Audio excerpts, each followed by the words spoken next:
ഇവിടെ എന്നാണ് എന്തേ കാര്യം? പിന്നെ നിങ്ങളെ പണിക്കാരനില്ലേ ഓ നിങ്ങളെ പറ്റി കുറ്റം പറഞ്ഞോണ്ട് നടക്ക എന്നെ പണി. കൊറേ ആൾക്കാരായി എന്നോട് പറയുന്നു. ഓ എന്താ എന്നോട് പറഞ്ഞു?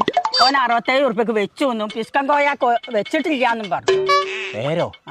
ഓന്റെ ഏട്ടക്കൗത്തി നടക്കും. നാട്ടുകാരോട് മുഴുവൻ കോയാക്കാ ഒരു 67 ഉറുപ്പ്യന്റെ കാട്ടിക്കാണി. ഇന്നത്തെ നാട്ടുകാർക്ക് മുഴുവൻ 67 കണക്ക്.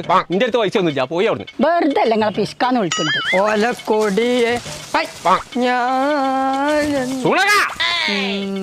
കിട്ടി. 67 ഉറുപ്പ്യക്ക് AC വെച്ച് കുളിച്ചിട്ട് മനുഷ്യന്മാരടിയിൽ ഇന്ന മാനം കെടുത്ത എവിടക്കപ്പ എന്റെ ചെരുപ്പ് പോയി? എവിടെ കാണിക്കാത്? കൂലിപ്പണിക്കാരനായി AC വെച്ച് കൂടെ പറഞ്ഞാലും മുതലാളിയായി ഞാൻ വെച്ചിട്ടില്ല. നാട്ടുകാരെ ഇച്ചാണ് അതിന്റെ മോസ്തരെ കൂടെ എടുക്കുക. 67 ഉറുപ്പ്യക്ക് AC വെച്ചേ. അല്ല സത്യത്തിന് 67 ഉറുപ്പ്യക്ക് AC കൊടുക്കുന്നുണ്ടോ?